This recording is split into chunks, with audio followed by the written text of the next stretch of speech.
প্রিয় দর্শক, আমরা আমাদের দৈনন্দিন খাবারে প্রয়োজনীয় পুষ্টি পাচ্ছি কিনা সেই বিষয়ে আলোচনা ও দিক নির্দেশনা, এই নিয়ে আমাদের অনুষ্ঠান দৈনন্দিন খাবার ও পুষ্টি।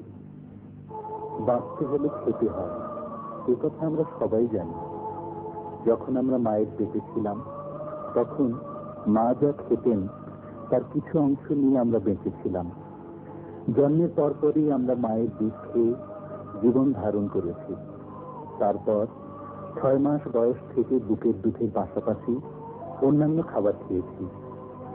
এক কথায় আমরা বলতে পারি যে খাদ্য ছাড়া আমাদের জীবন ধারণ অসম্ভব। বিভিন্ন ধরনের খাদ্য আমাদের শরীর বৃদ্ধি করে, ক্ষয় পূরণ করে এবং নানা রকম রোগ ব্যাধি ও অসুস্থতা থেকে শরীরকে রক্ষা করে। এগুলি হলো দেহের জন্য তাপ ও শক্তিদায়ক খাবার।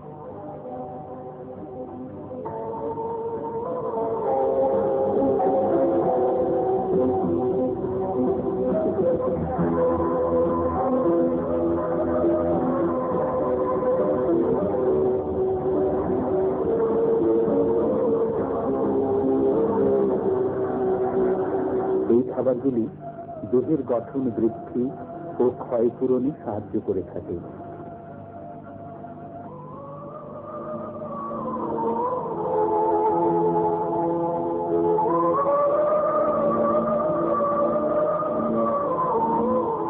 উদ্ভিদ ও প্রাণীজ উৎস থেকে পাওয়া এইসব খাবার শরীরকে বিভিন্ন রোগের হাত থেকে রক্ষা করে।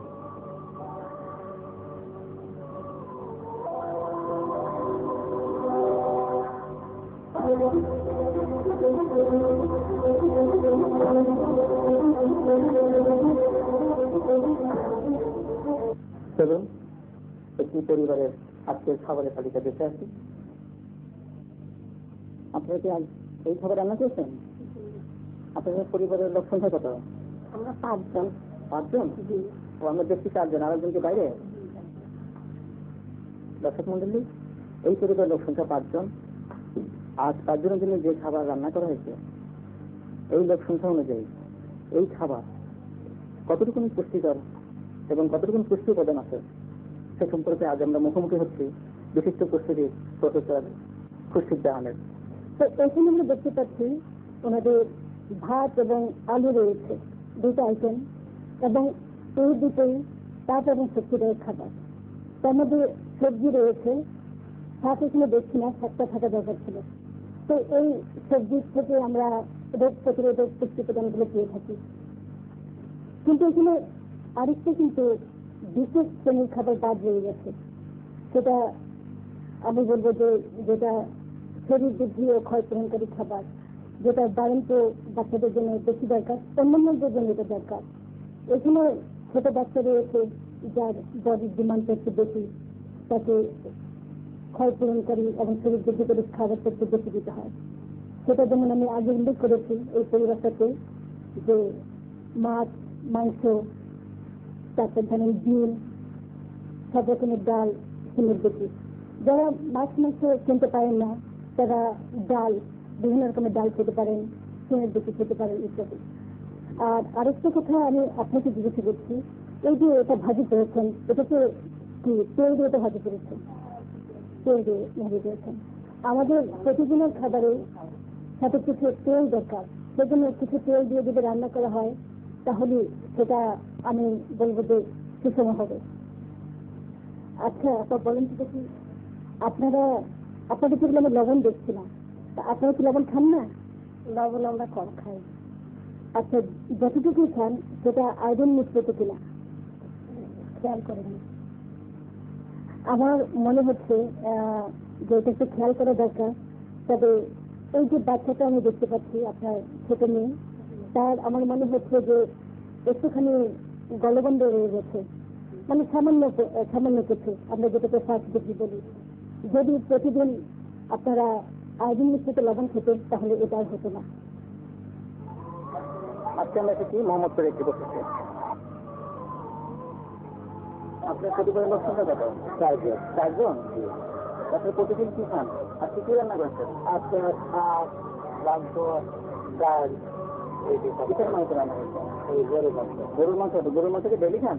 এই না, ডেলি হিস্ট্রি খেলে মাঝে মধ্যে এই যে খাবারগুলো আমরা দেখতে পাচ্ছি, এখানে দেখা যাচ্ছে যে এখানে পান্তা ভাত রয়েছে, শাক রয়েছে, গরুর মাংস রয়েছে।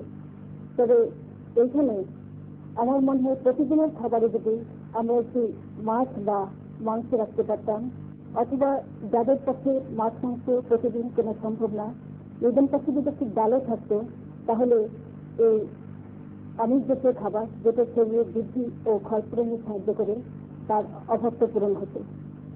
যতই আমরা ভালো খাবার খাই না কেন, সেটা যতই সুষম হোক না কেন, আমরা পুষ্টি উপাদানগুলো ঠিক মতো পাবো না যে পর্যন্ত না আমাদের বাড়ির চারপাশের পরিবেশটা ঠিক থাকে, পরিচ্ছন্ন থাকে।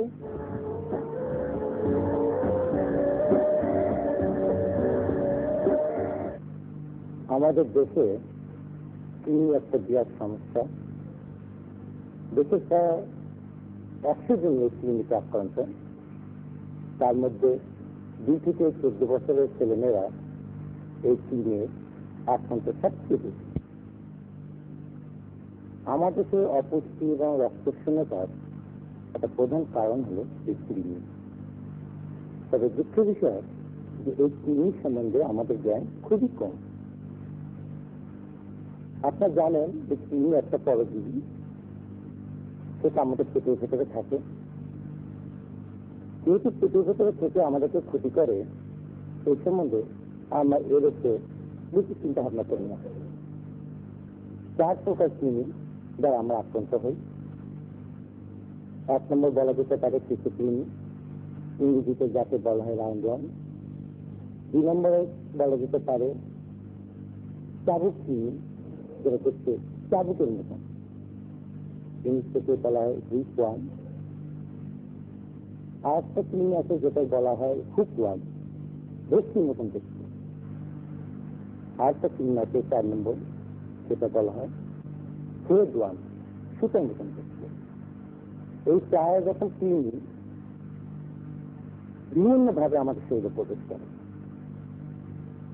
কেঁচু কৃমি এবং চাবুক কৃমি এরা সাধারণত খাদ্য, পানি, ধুলা, বালি, ঘাসের সাহায্যে এর বীজ আমাদের মুখে গিয়ে আমাদের পেটে যায় এবং সেভাবে বংশ বিস্তার করে।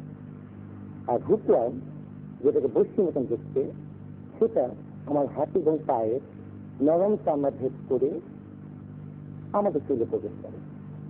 এই ডিমগুলো মাটিতে থাকে।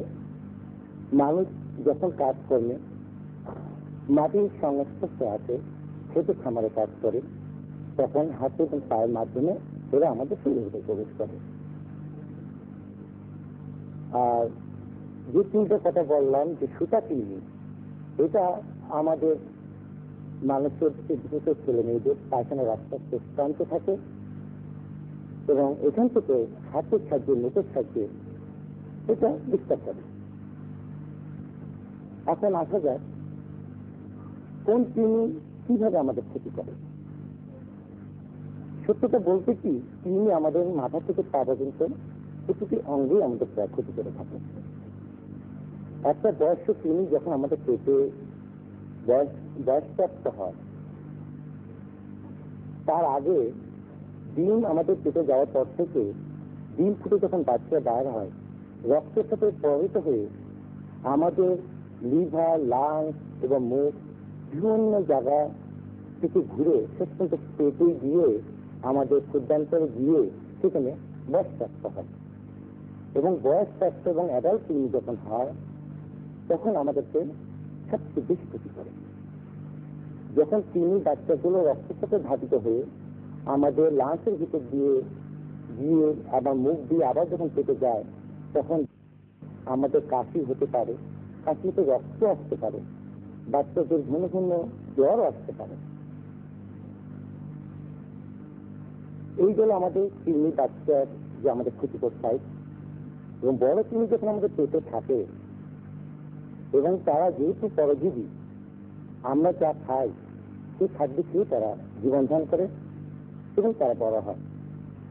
এই বড় কৃমির প্রধান খাদ্য হলো আমরা যা খাদ্য দ্রব্য গ্রহণ করি সেগুলি তারা খায়। অর্থাৎ আমি যা খাচ্ছি তা যদি তারা খেয়ে তারা বংশ বৃদ্ধি করে, তাহলে আমার শরীরে কতটুকু যাচ্ছে, এটা একটা চিন্তা করার বিষয়। হিসাব করে দেখা গেছে যে একটা বাচ্চা যা খায় তার 3 ভাগের 1 ভাগ খাওয়াই তারা খেয়ে নেয়। অতএব আপনি যত কষ্ট করে আপনার ছেলেকে মাছ মাংস যাই খাবেন না কেন, তারাই যদি ভাগ বাটারা করে খেয়ে নেয়, আপনার শরীরে বাচ্চার শরীরে কতটুকু যাবে, যার জন্য আমার বাচ্চা দিনে দিনে অপুষ্টিতে আক্রান্ত হচ্ছে। আপনারা জানেন এই 3 দিন আমাদের পায়খানার সাথে বাইরে এসে মাটি এবং পানিতে এরা বহুদিন পর্যন্ত থাকতে পারে। কোন অবস্থায় যদি এই ডিম আমাদের খাদ্য, পানি এবং হাতের নখের সাহায্যে বা পায়ের যে চামার যুক্ত যদি আমাদের শরীরের ভেতরে আসে, তাহলে আমার আক্রান্ত হবে। অর্থাৎ আমাদের যে কোনো অবস্থায় এই সংকটটাকে বের করতে হবে, যেন কোন অবস্থাতে এই কৃমির ডিম এবং কৃমি বাচ্চা যেন আমাদের শরীরের মধ্যে প্রবেশ করতে না পারে। সর্বোপরি যদি আমরা স্বাস্থ্যসম্মতভাবে এবং সুন্দরভাবে জীবনযাপন করি, তাহলে আমরা এই কৃমি থেকে বের হয়ে যেতে পারি। তবে কথা হলো, আপনি যখন কৃমিতে আক্রান্ত হন তখন কিন্তু আপনাকে অবশ্যই প্রথমে কৃমি নিধন বড়ি আপনাকে সেবন করতে হবে। কৃমি বাড়ন্ত শিশুদের স্বাস্থ্যের জন্য ভীষণ ক্ষতিকর। কৃমি সাধারণত পানি, কাঁচা শাকসবজি, ফলমূল, হাতের নখ, হাত ও পায়ের চামড়া ভেদ করে এবং ধুলাবালির মাধ্যমে মানব দেহে প্রবেশ করে। এই জন্য বিশুদ্ধ পানি পান করতে হবে, কাঁচা শাকসবজি, ফলমূল ভালো করে ধুয়ে খেতে হবে। হাতের নখ ছোট রাখতে হবে এবং খাবার আগে হাত ধুয়ে নিতে হবে। খাবার সবসময় ঢেকে রাখতে হবে। জুতা অথবা স্যান্ডেল পরার অভ্যাস গড়ে তুলতে হবে। খোলা জায়গায় পায়খানা করা যাবে না। স্বাস্থ্যসম্মত পায়খানা ব্যবহার করতে হবে। মলত্যাগের পর ছাই অথবা সাবান দিয়ে ভালোভাবে হাত ধুতে হবে। প্রিয় দর্শক, সুস্থ দেহে সুস্থ মন বিরাজ করে। হাঁটুন, একটু সচেতন হয়ে খাদ্যের গুণাগুণ বিচার করে প্রয়োজনীয় পুষ্টি নিয়ে শরীরটাকে সুস্থ রাখুন।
প্রিয় দর্শক, আমরা আমাদের দৈনন্দিন খাবারে প্রয়োজনীয় পুষ্টি পাচ্ছি কিনা সেই বিষয়ে আলোচনা ও দিক নির্দেশনা এই নিয়ে আমাদের অনুষ্ঠান দৈনন্দিন খাবার ও পুষ্টি। বাঁচতে হলে খেতে হয়, এই কথা আমরা সবাই জানি। যখন আমরা মায়ের পেটে ছিলাম তখন মা যা খেতেন তার কিছু অংশ নিয়ে আমরা বেঁচেছিলাম। জন্মের পরপরই আমরা মায়ের দুধ খেয়ে জীবন ধারণ করেছি। তারপর 6 মাস বয়স থেকে বুকের পিঠের পাশাপাশি অন্যান্য খাবার খেয়েছি। এক কথায় আমরা বলতে পারি যে খাদ্য ছাড়া আমাদের জীবন ধারণ অসম্ভব। বিভিন্ন ধরনের খাদ্য আমাদের শরীর বৃদ্ধি করে, ক্ষয় পূরণ করে এবং নানা রকম রোগ ব্যাধি ও অসুস্থতা থেকে শরীরকে রক্ষা করে। এগুলি হল দেহের জন্য তাপ ও শক্তিদায়ক খাবার।